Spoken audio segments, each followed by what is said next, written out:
एक सुनहरी सुबह थी। सूरज चमक रहा था, पंछी चहचहा रहे थे और तितलियां बगीचे में उड़ रही थीं।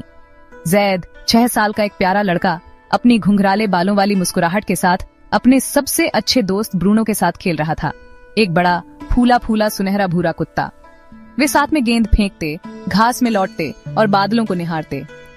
ब्रूनो कभी जैद का साथ नहीं छोड़ता था। जिंदगी सुकून भरी और खुशहाल थी। तभी एक तेज हवा चलती है।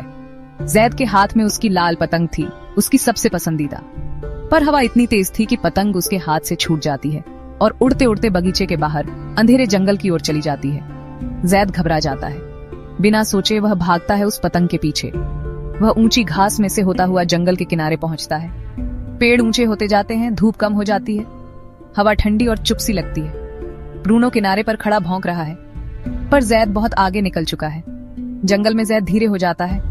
साए गहरे होते हैं। उसे झाड़ियों में पतंग फंसी मिलती है, पर अब उसे एहसास होता है वो रास्ता भटक गया है। ब्रूनो, वो धीरे से कहता है, पतंग को गले लगाते हुए। जंगल अब थोड़ा डरावना लगता है। तभी झाड़ियों में कुछ सरसराता है। जैद रुक जाता है। 2 चमकती आंखें दिखती हैं। एक लोमड़ी बाहर आती है। जैद डर के मारे पीछे हटता है, लेकिन तभी वो आता है। ब्रूनो छलांग लगाकर उसके सामने आ जाता है। जैद और लोमड़ी के बीच उसकी फर खड़ी हो जाती है। हल्की गुर्राहट उसके गले से निकलती है। लोमड़ी पल भर को देखती है और फिर भाग जाती है। जैद दौड़कर ब्रूनो को गले लगाता है। तुम मुझे ढूंढ लाए।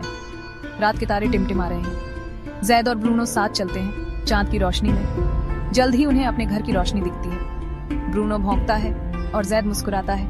वो सुरक्षित हैं। वो घर पर हैं। रात को जैद अपने नीले कंबल में लिपटा है। ब्रूनो उसके बिस्तर के पास लेटा है। एक आंख खुली, अपने दोस्त की निगरानी करता। खिड़की के बाहर तारे चमकते हैं।